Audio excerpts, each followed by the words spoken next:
Welcome back, ladies and gentlemen. This is the Money Down Pod, episode number 19. I am Kayvon and Shawn. That is my guy, Shawn White. We are back and better than ever. It's been a couple days since we've been coming at you guys here for the Money Down Pod. Shawn, I hope you had a great weekend, my guy. How's everything going? Doing well. It was a great sports weekend with the college championship games going on, and then we had a bunch of NFL action happening. And we'll get to the college stuff in our next pod, but it's all about the NFL right now, and it was a good weekend to watch. No doubt, man. Not even just the college championship game. The coaching carousel continues. The college pod right now is humming.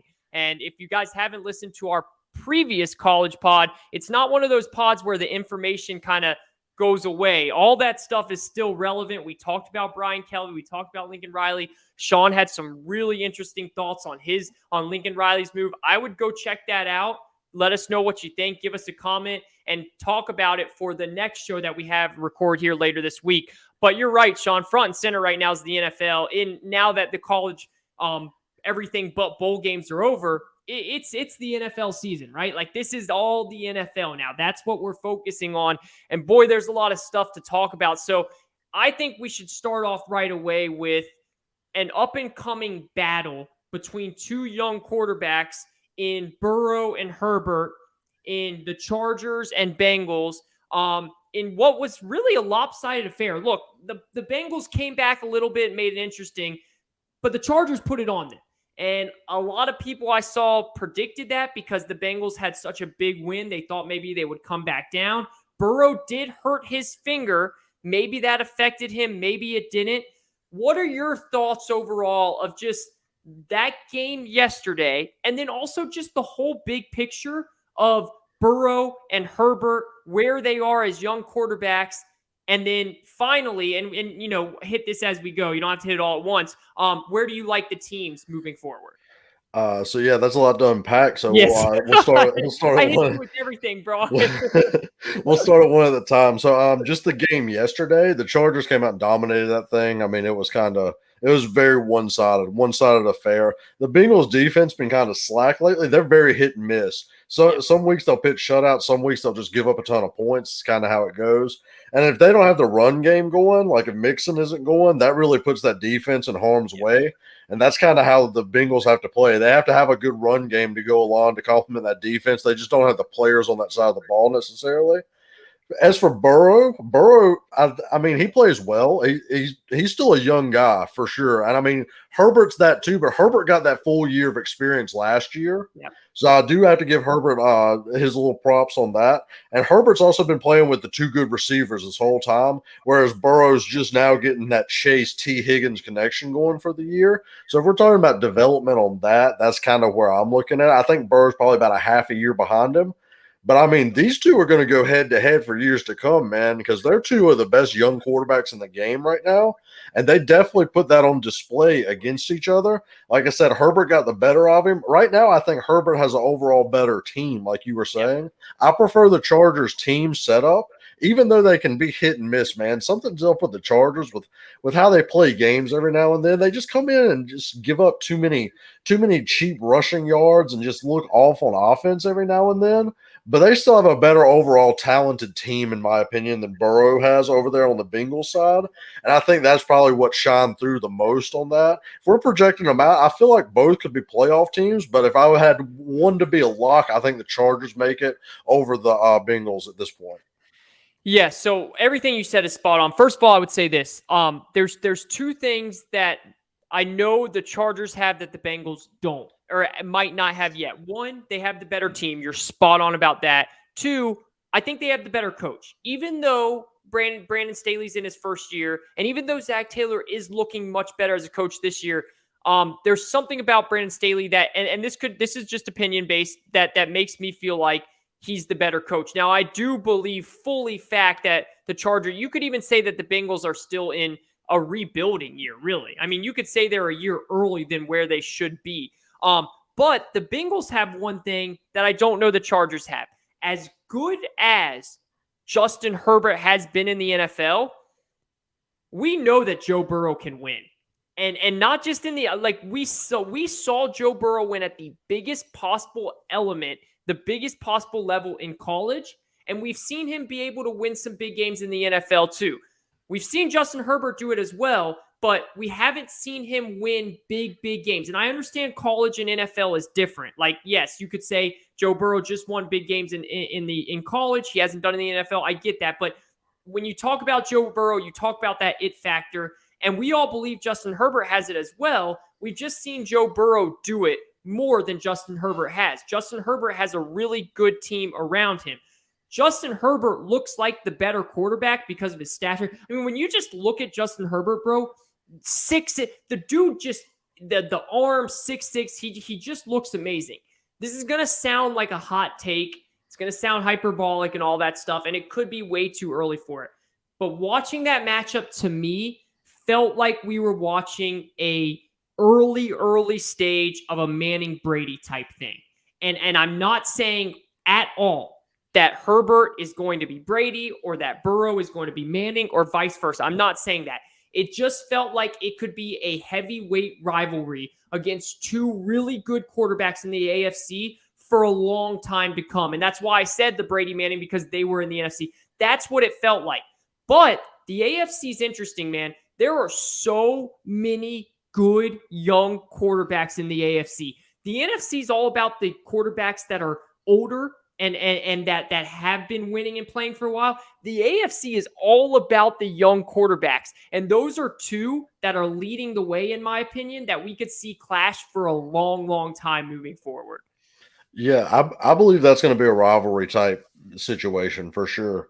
Not only because I think you could see them playing each other in the playoffs, but also the thing that made Brady and Manning so well is they played each other every year because they were both first in their division. Yep. The thing that's interesting about the Bengals and the Chargers are they're kind of that tier 2 team that might end up being second in their division about every year and playing each other. Great point. Because you could see Mahomes winning that division still. Herbert might come and take a few off of him every now and then. Maybe he'll win one or two down the line, but you could see Mahomes dominating that division still.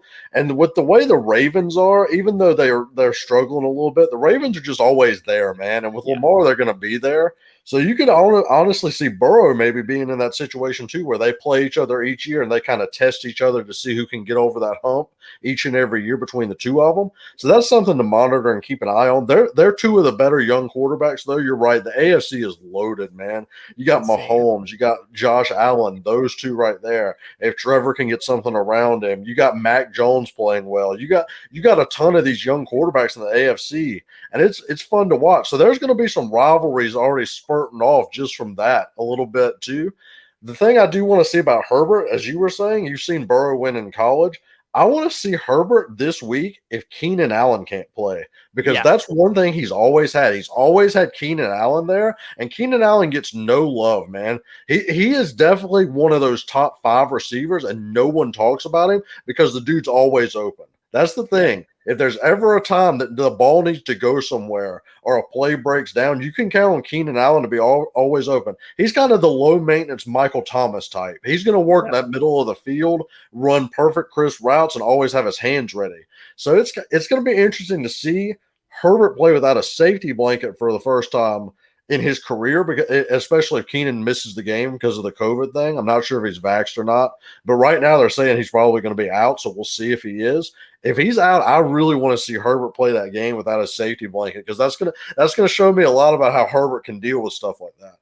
I think that's an awesome point. And I also just want to see Herbert and the Chargers as a whole string together consistent good performances. Like, I want to see that, man. They haven't shown – I don't know what the hell's going on with my background here. Did you just see that, bro? That just tripped me the hell out. I don't have a green screen behind me or anything. That was really weird. That I don't know what just happened. That was crazy. But I want to see the Chargers put together numerous performances. We saw them do it a couple times at the beginning of the year where it was like, okay, this team could be legit. Since then, it's been one good game, a bad game, good game, bad game. If they're going to be a team that we can legit talk about a real contender, which they have the talent, bro. Let's be real. They have the talent on both sides of the ball, maybe not to win the AFC, but to be a competitive team and win at least one playoff game in the AFC. if they can be more consistent. I want to see whether Keenan Allen's in or not. I want to see them play another good game. I just want to see them play back-to-back good games in a row, show us they can be a legit team moving forward. When it comes to the Bengals, real quick, are you worried at all about Joe Burrow and his finger? You know, the finger injuries, man, those are just something you got to play through. I mean, it sucks. It's painful. You kind of just, are you worried about that? Are you worried about the team falling off at all? Where are you on them real quick?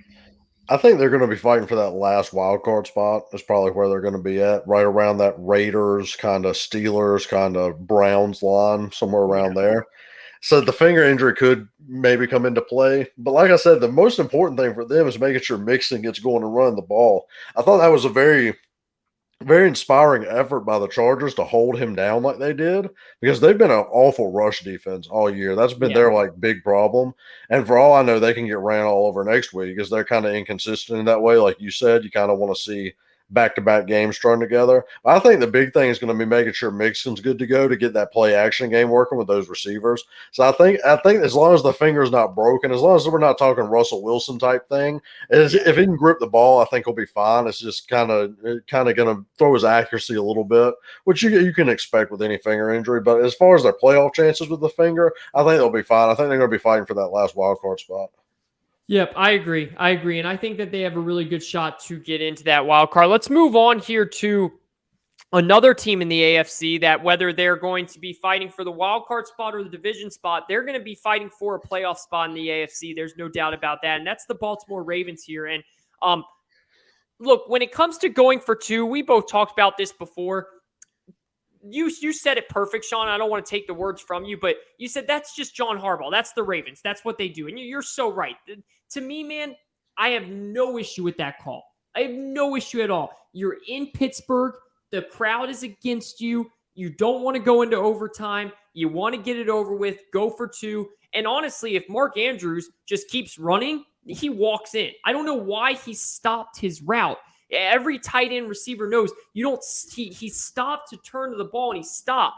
He should have just kept running, and he's walking into the end zone with no issue. But it is what it is. I'm totally fine with it. Plus, they had some wiggle room with their record being 8-3 to lose that game anyway. So to me, that's not a big deal. The more big deal is the Ravens are just a very ugly offense. Their passing game is hideous. I mean, and it's not a knock at Lamar being an ugly passer.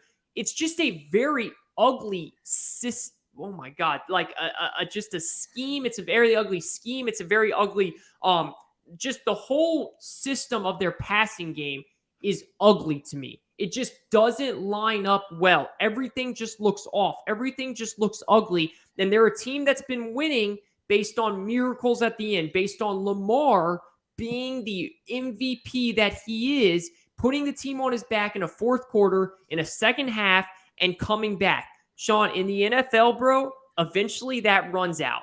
You're not going to keep winning in the NFL like that. And I'm starting to wonder, did their luck just run out? Have they ended up done with everything going on? What are your thoughts with the Ravens? So that's so spot on about Lamar being the one that bails them out at the end of the game after playing pretty bad at the first half. Yeah. Because I say the truth, I live that every Sunday because my wife has him in fantasy, and literally she'll be complaining the whole first half, third quarter. Then she's like, Grady has me 7 points right now. She's like, it's going to the fourth though, so here he comes. Like that's how it always happens. He doesn't play well until the fourth quarter. It's kind of strange. But with the Ravens, how you're talking about, the luck does run out when it comes to that. I'm actually really concerned about the Ravens from a defensive standpoint. Marlon Humphrey being out now with that torn pec, that kind of kills them, because that was the last corner they really had that was a shutdown guy. They were already killing Averett on the other side. They were just going after him all game. Quarterbacks were. And now that Humphrey's out, that's really going to kind of challenge Wink Martindale about these blitz packages, because they blitz. They heat you up. They do the zero cover, cover zero everything, and then have Humphrey out there on the island by himself. And if you don't have that coverage on the back end, you can just throw it up and not worry about the blitz like that. if that's the case, I think the Ravens are in trouble. I really do. I think they might be in danger of losing this division, even though they do have the lead right now. If we can see a Baker Mayfield come back, get his shoulder right. We were talking about the Bengals. I know I said they'd be fighting for that last AFC spot, but I mean the Steelers could surge. It's an uneven division, so that's the one thing the Ravens have going for them. But I really would worry about them dropping out of this playoff hunt to a wild card spot and the division race just not mattering to them at the end because of all the injuries they have. I think that's actually another big reason why Harbaugh went for it. I think he might have mentioned it in his press conference was that I don't know if he could have stood the attrition of an overtime. You don't want to go in there and play deep. You never know. Big Ben might not score. The offense was sputtering. They could have played the whole 10 minutes. You don't want to go through another 10 minutes with your team getting injured like that. It was kind of an all or nothing. And you're right. If Mark Andrews keeps running, that's a touchdown. And I mean, I see that every week with the Jags receivers stopping their route short. Yeah. You just got to keep running in the NFL, baby. You just got to keep it up, keep going, you know. But yeah, I mean, I think that was the right call. Like I said, I'm real concerned with the Ravens right now. That injury to Humphrey really scares me. I think Lamar can probably carry him a few more games. But as for making noise in the playoffs, I think that's a first round upset waiting to happen, if I'm being honest.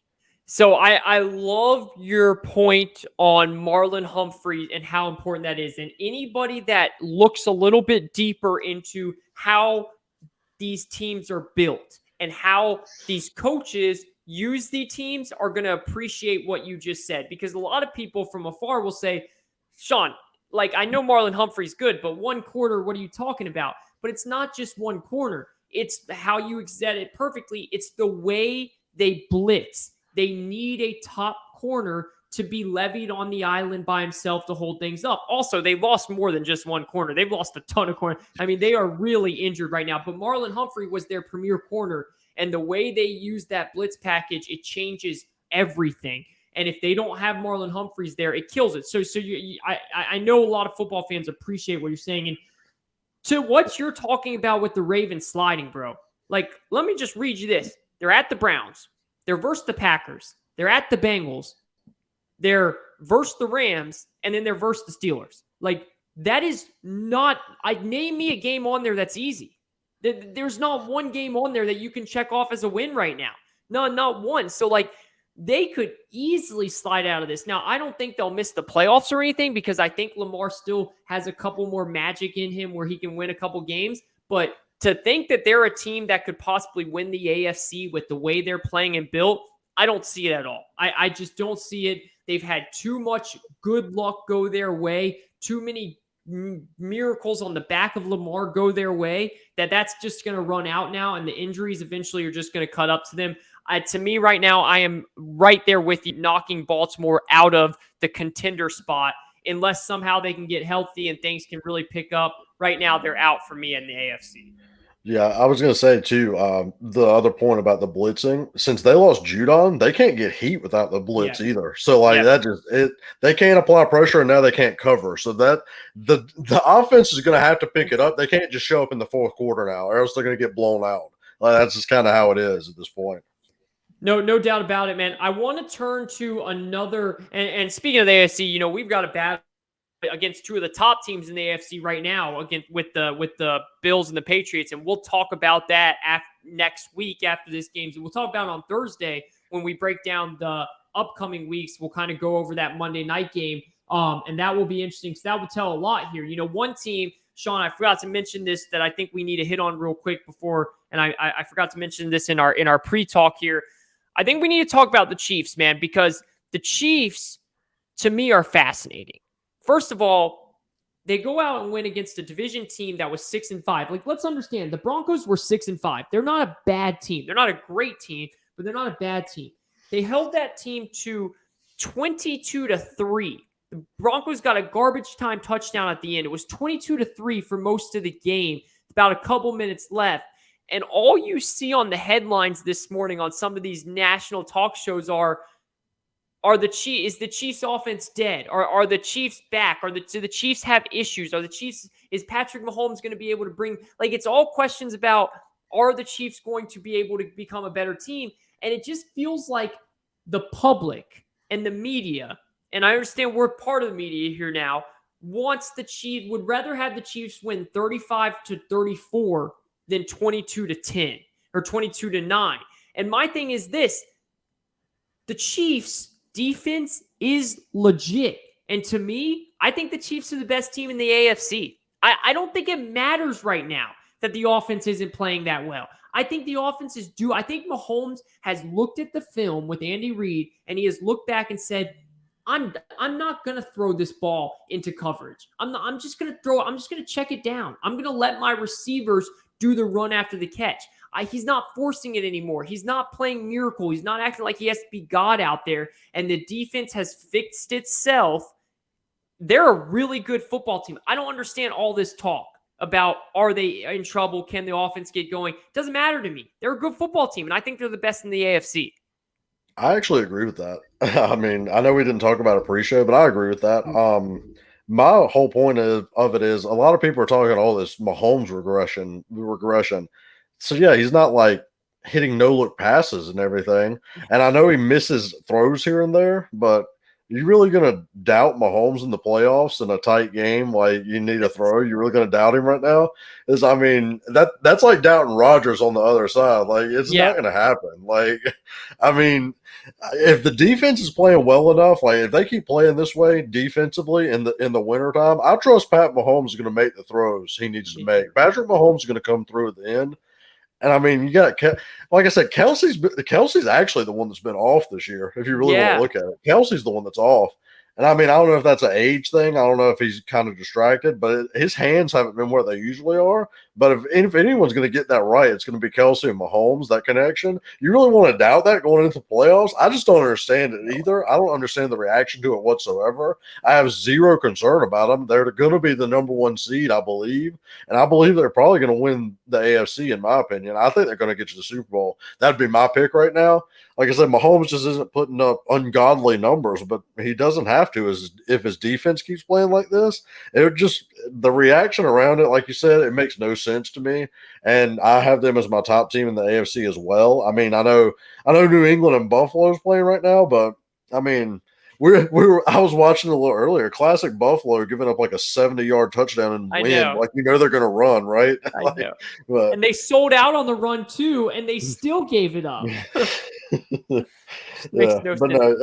to the Mahomes thing though. Mahomes will get right. I'm the last person in the NFL I'm concerned about is Patrick Mahomes. He'll be all right.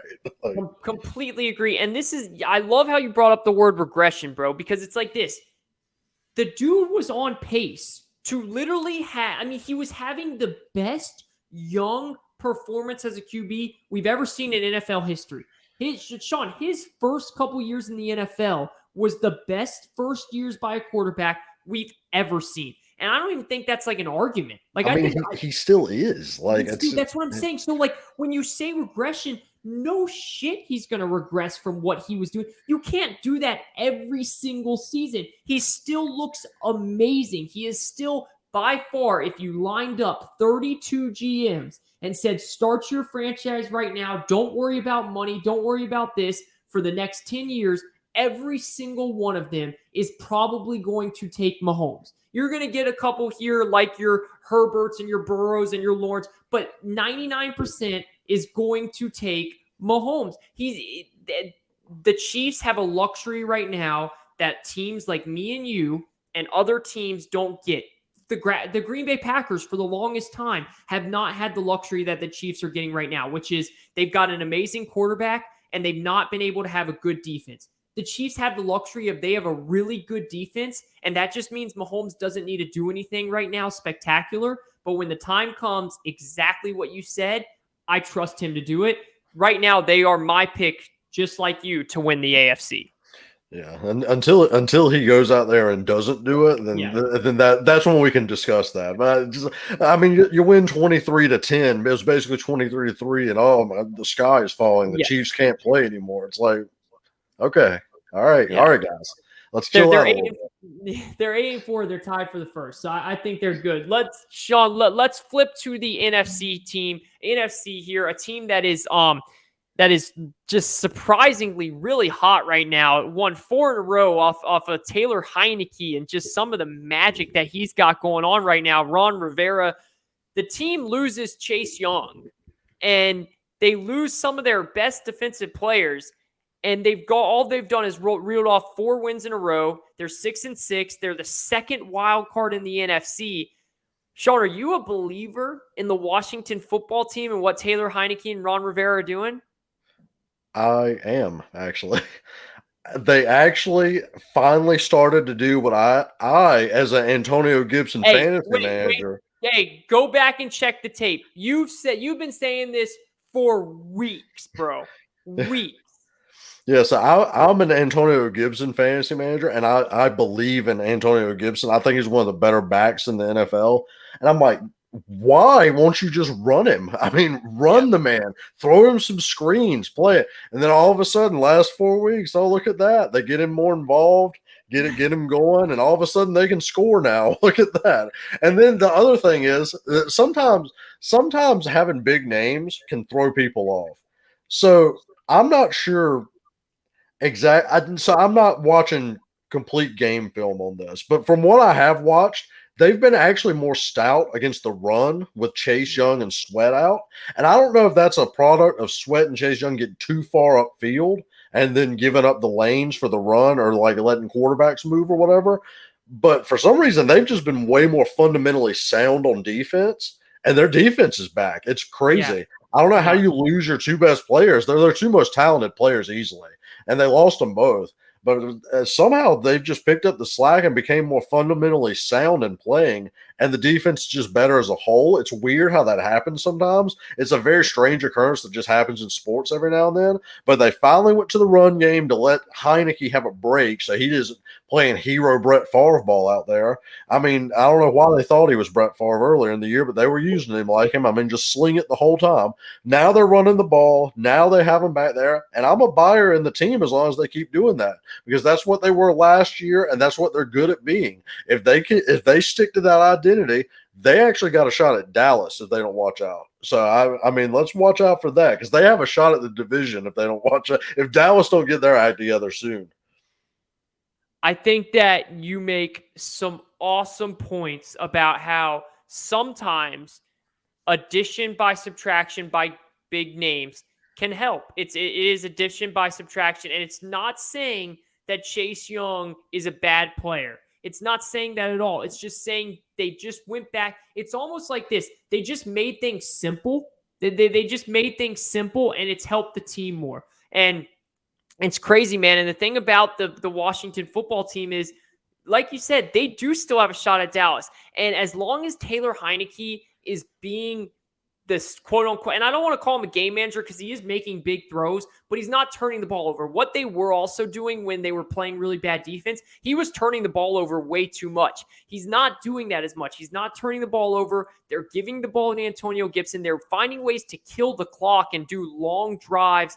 Washington's a very interesting team, man. Not only are they a team that Dallas has to watch out for, but they're a team that I don't think a lot of these top teams would want to play in the playoffs right now, just because of the way they play football. They play football where you can win in the playoffs, right? In that cold weather, run the ball, play good defense, and win a 17-14 type game. They can do that. Right now, other than the Rams as the top wild card, I think it's safe to say that them and the 49ers are probably the 2 dangerous teams in the NFC right now, where teams at the top like Green Bay, Arizona are looking down saying, we'd rather not see them if we didn't have to. So really good points by you. Washington, to me, I think that they make the playoffs at this point. I think that they keep this up. I think they have a decent enough schedule where they're probably going to hold on to one of those wild card spots.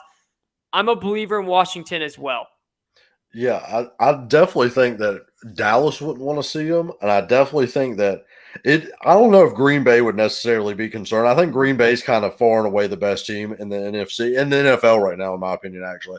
But really, even over Arizona? Yes, I do. I'm all on Green Bay. Green Bay's doing this without 3 All-Pros, and I know they were talking about maybe not getting them back, but they'll get 1 or 2 of them back at least. If they get all 3, I don't know. That's just too good of a team, in my opinion. Arizona's good. I want to see them a few more weeks, make sure they're healthy, because, I mean, it's the Bears. Let's be real, it's the Bears. Yeah. I think actually, but the way we were talking about matchups like that, I think the one team the football team doesn't want to see is Arizona, because Arizona would just track meet them. Like it would be, it'd be indoors, and they'd just track meet them the whole time. It's a good point. I don't know if that would be the case. I know Brady and the Bucks probably don't want to see him again. No. That's the one team that don't want to see him. No. They give them issues. It's weird. They give them such issues. So, yeah, I think Washington's definitely a team that nobody wants to see in the playoffs except for maybe Arizona, like I said. It's just going to be interesting. The Niners slipping. I know we're going to talk about them now if you want to shift to that. Yeah. The Niners slipping up against the Seahawks team. I know all the 49er fans out there. The Seahawks literally just give them fits. I mean, they're the nightmare fuel for 49er fans. The Seahawks just dominate them. I don't understand it. But losing that game was crucial because they needed it to secure that spot. Because I feel like they'd have been in automatically, really, with the remaining schedule they have. If they'd have just beat the Seahawks right there, they'd have had such a clear shot at the playoffs. Now they've just opened it up for everyone else, except for the Vikings. But I think so too, man. I think you're. I love how you just threw that in right there at the end. I was waiting to go, and then you just. Sorry, Vikings fans. I mean, look, I'm not gonna lie. I'm thankful, Vikings fans, because I've been looking at that schedule, and my Falcons play Detroit in 2 weeks. And I did not want to be the team to face them without a win, dude. I've been staring at that schedule for weeks now, and I said, I swear, if we have to face them without a win, we're going to be the team to give them. So I appreciate what the Vikings did and what Jared Goff did now that that's out of the way. But I'll tell you this, man, you're spot on. Russell Wilson went and he played better. The Seahawks played better. The 49ers screwed up big time. And I know they didn't have Deebo Samuels, and maybe if they did, things would have changed. But that was a huge loss, man, because now they're right back in the middle of the pack. I mean, if they win that game, not only do they have a huge lead, and a huge lead in the NFC right now is 2 games. Like, if you can get a 2-game lead, you're pretty good because of how cluttered everyone is. They are right back in the middle of a pack with some teams that I don't know, man. I wouldn't be surprised if Philly could beat San Francisco one-on-one one week. Philly is so weird, bro. They play great one week. They play awful the other week. Gardner Minshew looked awesome. Like, I know it was against the Jets, but he looked great. Like, the Vikings are by far, I think the Vikings are the weirdest team in the NFL. I think they are the weirdest team in the NFL. They can go head-to-head with Arizona, and then they can lose to Detroit. I mean, they are the weirdest team I've seen in a long time. And I know we're getting off topic here when I say this, man, but I think Zimmer's on the hot seat. And I think he's such a good coach. He's been there for so long, but this inconsistency, this up and down nonsense, I think Vikings fans are getting tired of it. And I think ownership is getting tired of it. And I think if they don't make the playoffs, I think Zimmer could be out. Yeah, I believe Zimmer might be out for sure, if I'm being honest with you. And I think the Vikings are going to be a real sneaky team that if they finish middle of the pack, might draft a quarterback in the first round. Might, like, if the quarterbacks drop, like that Kenny Pickett area, maybe right around that 15-16 pick, I wouldn't be shocked to see the Vikings pull the trigger on something like that. I can see that.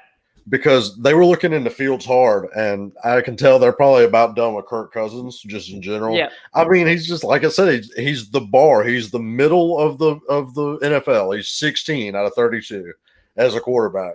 And, I mean, unless you have a young guy that you think is going to ascend past him, you kind of got to get out of that because you're not going to win a Super Bowl with him. You're just not, no matter how talented it is. I mean, he's got Justin Jefferson, the top 3 receiver, in my opinion. Thielen's good on the other side. I mean, they got weapons for days, and they just they can't put together games. It's crazy to me. Yeah. The Vikings are such a weird team in that way. It's so honestly weird to watch. The Niners being shook like that's weird as well. I know you said something about Deebo. I watched a lot of that game because, I mean, the Jags got blown out, of course. So I watched a lot of that game, though. They actually put Kittle in Deebo's position almost the whole time, and Kittle had like 181 yards and 2 touchdowns. I don't know if they really missed Deebo as bad as you would think, to be honest. They just put Kittle there, and it worked.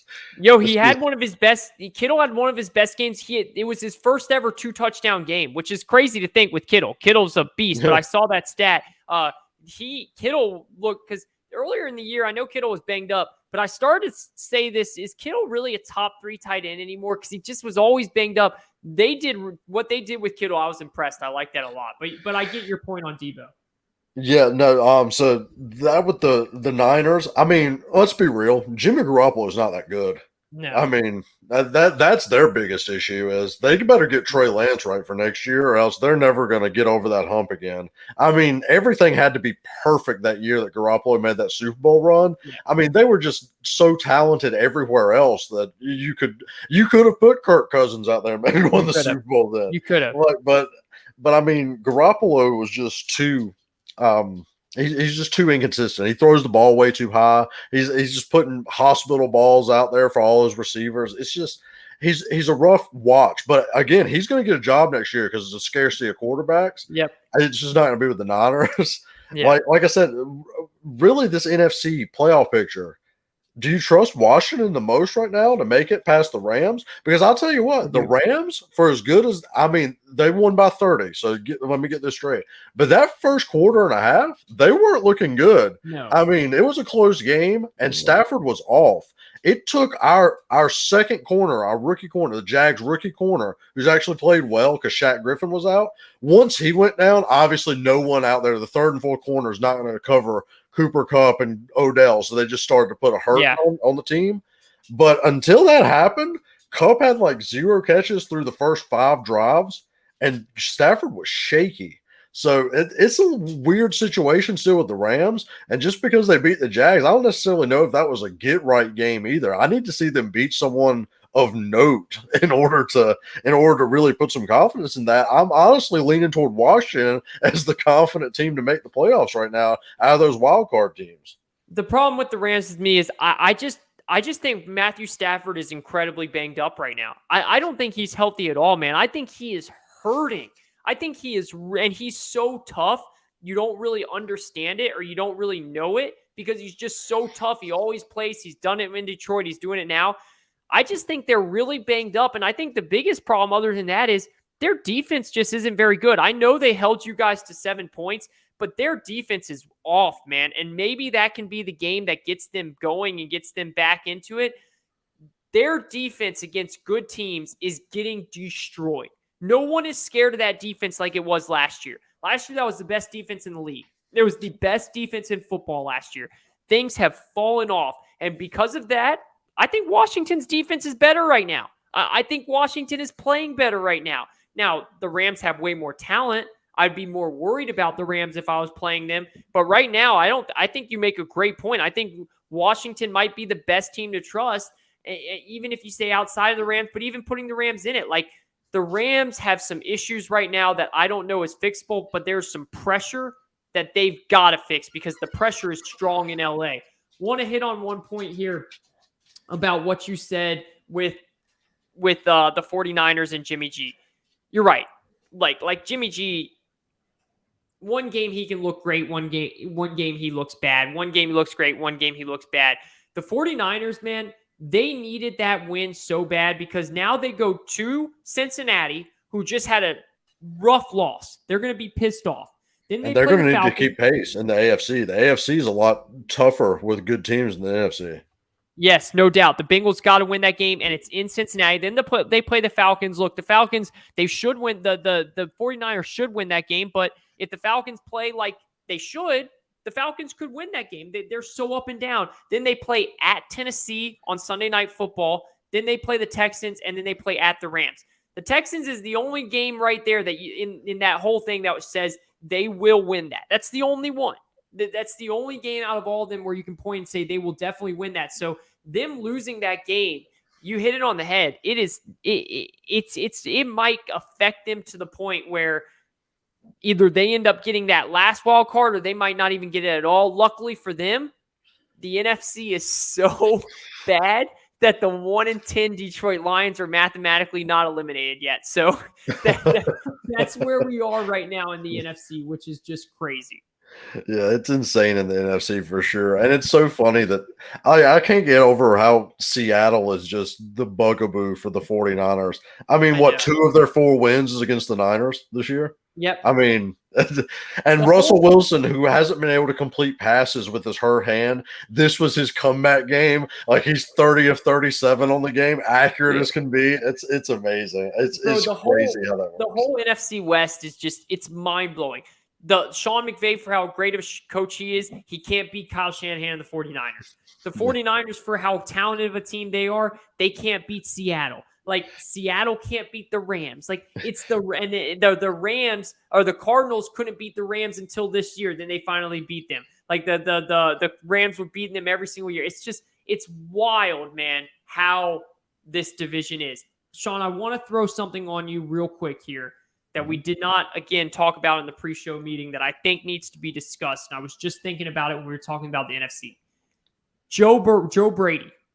Oh, yeah. I was going to bring that up again, too. Yeah. I want to hear your thoughts on it. Here are mine. David Tepper's pissed off. Matt Rule's on the hot seat. Matt Rule is officially on the hot seat. If they're starting to fire Joe Brady and these type of coordinators, this is David Tepper's warning to Matt Rule. He's saying, someone's got to take blame. I'm pissed off that we're 5-7. I don't like how our team looks. Someone needs to take blame now. Joe Brady was the scapegoat. Maybe the offense didn't look great, but what did he have to work with? The quarterbacks have been terrible. Joe Brady was the scapegoat. Matt Rule's next if he doesn't get things going. I know they paid Matt Rule a lot of money. I don't think David Tepper gives an absolute shit. David Tepper's ruthless, man. I'm shocked that they fired Joe Brady, and I think that this is a sign of David Tepper just showing his tenacity, showing how bad he wants to win, and he's just putting all signs out there. Yeah, for sure. So I don't know if you know this, but there's actually a character on the show Billions. Like, the main character is actually based off of Tepper, kind of loosely. Oh, like, really? Actually, like shady hedge fund shit. Like, yeah. And it's funny. And he has a quote in the show all the time that people quote all the time. And it's like, what's the point of having FU money if you never say FU? And that's what that's what it is. He'll fire Rule. Yeah. Tepper would fire Rule in a heartbeat and pay him the money. He don't care. Like, I mean, money ain't a thing to him at all. He wants to win. You're right. Brady is the scapegoat. Joe Brady is the scapegoat on that. Yes. I know we got a lot of Panther fans that watch. So let me hear your feedback on that, because I'm seeing some mixed reaction online for sure. So I want to hear what you guys are thinking about it. I'm seeing a lot of people that's happy about it. I don't know how you could be happy about it. How? I think Joe Brady's one of the better offensive coordinators in the league. And just because he wasn't doing great this year, I mean, you have Darnold, you have Cam, you have PJ Walker, Christian McCaffrey can't stay healthy. I mean, really, what's he supposed to do? What's he supposed to do with that? And then they were saying that they fired him early because then he'd have a chance to go to get other offensive coordinator jobs in college or head coaching jobs in college. Almost like Rule was hinting at him, like, yeah, you're not going to be able to make it in the NFL. I would take him tomorrow as the Jaguars offensive coordinator. Easily. I would fly him down to hire him immediately.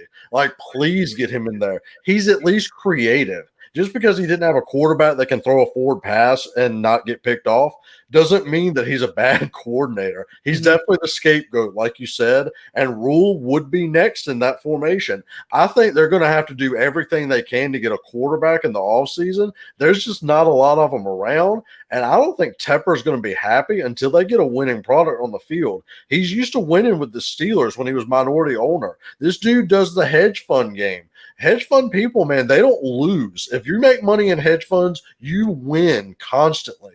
He's not gonna sit back and go quarterbackless and lose a bunch of games. Like I said, like we talked about before, the front office put them in a bad situation with these bad trades going all in after that 3-0 start.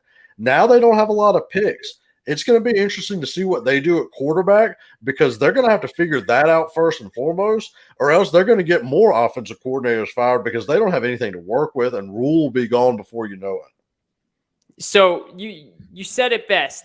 This is Brian Kelly over the weekend sat down with Reese Davis, who I think Reese Davis does an awesome job for college football. And Reese Davis asked him about how does he feel that the committee said they're going to take into account that Brian Kelly's not there if it comes to Notre Dame possibly making and they could dock him for that.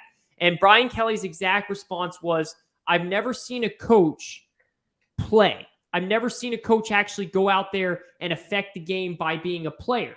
And what he's saying is the players play. Joe Brady can do all he wants to be as creative as he wants, to be as smart as a coach. At the end of the day, he had Sam Darnold an old and washed up Cam Newton and an XFL quarterback in PJ Walker. Like, bro, I don't give a damn if you're Josh McDaniels, if you're Joe Brady, if you're some of the Kyle Shanahan. Look at Kyle Shanahan. Whenever he doesn't have Jimmy G, he has a awful record as a coach. I mean, look up his record without Jimmy G. It's a horrendous record. Guys, the coaches can only do as much as they can do. It's still the players that play the game. The Panthers are going to regret firing him because if they were going to bring in someone over the summer like Deshaun Watson, if he ever waived his no trade clause there, or if they were able to get someone that could be a really good quarterback, Joe Brady would have made that offense even better. And like you said, man, I would take him tomorrow. You would take him tomorrow. He is a really good play caller.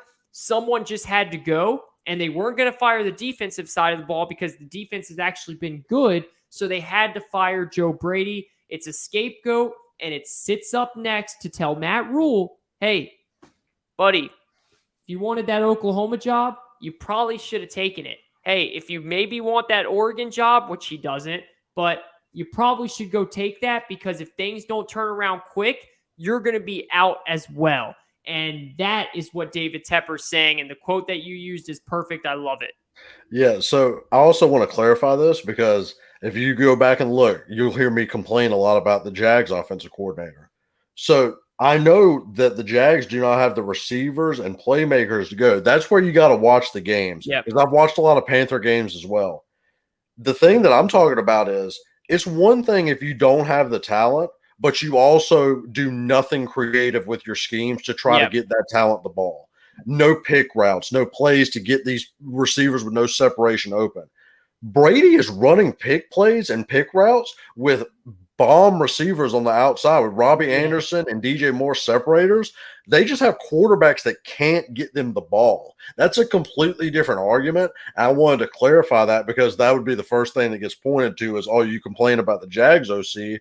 Well, how come it's not Brady's fault here? It's a completely different talent level issue. One is the fault of the quarterback that he's working with, while the other is a fault of a scheme fit that's not happening where you build up lesser talent around to get some separation and scheme open those receivers. Brady will even scheme open receivers that can get open, and the quarterback just misses them wide open. That's the completely different push and pull we're talking about here. Like I said, I'd hire Joe Brady tomorrow in the Jags, and I'd be happy about it. Let's roll it into next season. Let's go. I'd be completely fine with it. Yeah, no doubt about it, bro. It's a clear separation of points. Like, Brady was uplifting good players to help a bad quarterback. Your offensive coordinator cannot uplift bad players, and that's the issue. The players just aren't good enough. He's not able to uplift it. There's a whole bunch of stuff going on there. But at the end of the day, the Panthers, man, and the main thing to me is that I wouldn't have fired them, but now that they did, all signs are now pointing to Matt Rule. Get it done, Matt Rule. Otherwise, you're going to be packing two, which you'll get a lot of money out of it, so it might not matter for you. But that's where David Tepper is at moving forward here. Shawn, anything else? Oh, MVP. Let's go into this real quick before we sign. MVP talk, sign off. What are your thoughts right now? Well, me and Shawn we don't like to really dive deep into the whole MVP. It's kind of like the college football playoff. You don't start talking about it until you get later into the playoffs because there's just so much. But now that later into the season, now that we're at the point where we're halfway through, there's a lot of games that have been played. What are your thoughts right now of who is the league leader for MVP this year, Shawn? Yeah, I think there's a clear-cut three, in my opinion, and I think that would probably be in no specific order: Brady, Rodgers, and Kyler Murray. But Kyler's got the injury, so he's going to have to play the rest of the year and really ball out to get up there. I think we're going to be on opposite sides of this.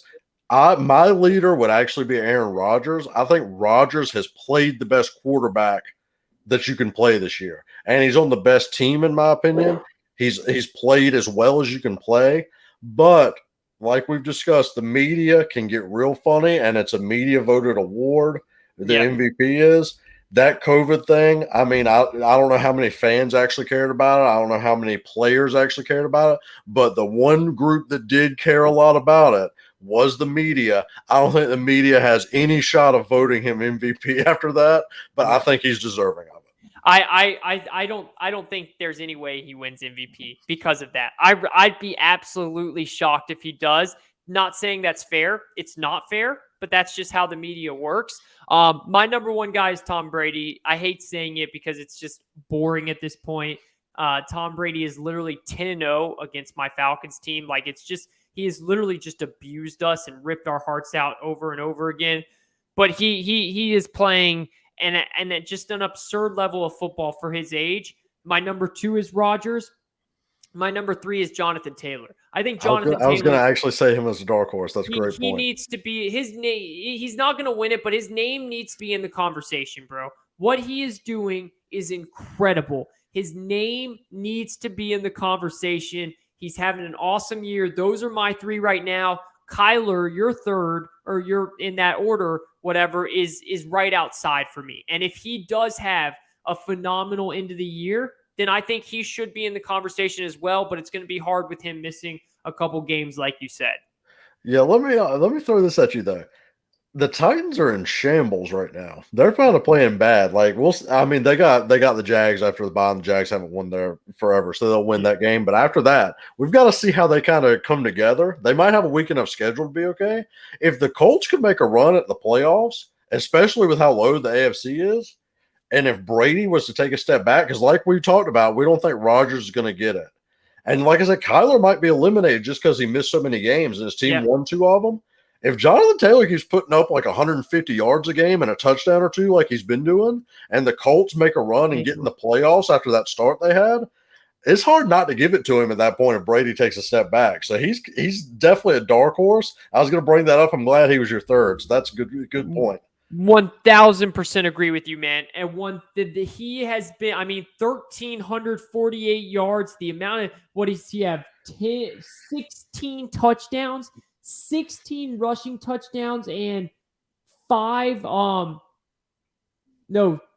passing touchdowns. So 18. Like, that's just insane, man. Like, you have to have his name in the mix. And like you said, if they don't make the playoffs, he's not going to win it. But if they make the playoffs and he keeps doing what he's doing and Rodgers and Brady level out, he has some of the best chance we've ever seen since Chris Johnson. The only reason Chris Johnson didn't win it back when he went for 2,000 yards back in the day is because his team sucked. His team was terrible.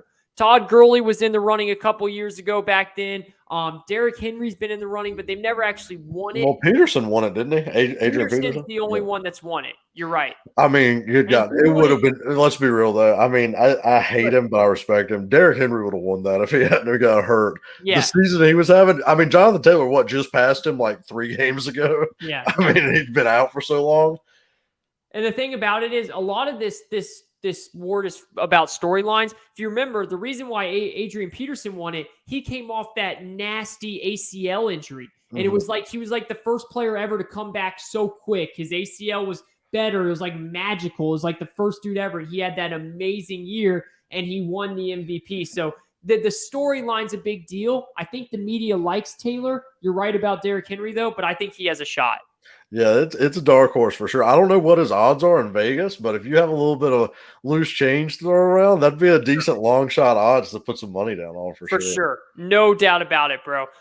Great stuff, guys. Please like, subscribe, comment. Let us know your thoughts. Let us know who your top MVP players are and who you think should win the award. Let us know who you think is the best team in the NFC and the AFC, and let us know who your hottest team in the wild card is right now, and a team that these top teams don't want to see. You can find the show everywhere now, Shawn, right? Yep, we're everywhere. Yeah, a little hard to find on Apple iTunes still. I'm trying to work that out, but it's on there. You just got to look hard for it. Spotify, make sure we're rating on the Spotify and following the show. Make sure we're following the show on Spotify. It's there. It sounds good. I personally am a big Spotify guy. I pay for it. I listen to the music on there, so that's a free plug for them, whatever. But we're on there.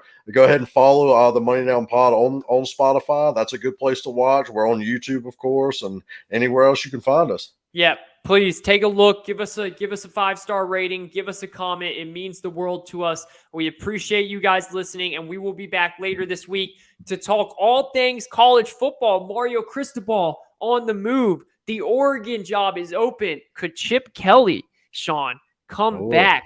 Something we're going to discuss. A little tease. Something we're going to discuss on the next show later. Dabo and Raiders gear. Some things you're going to have to tune in later in the week if you want to hear the answers to those. Talk to you later on. This is the Money Down Pod. That is Shawn White. I am Kayvon and Shawn. Talk to you later this week.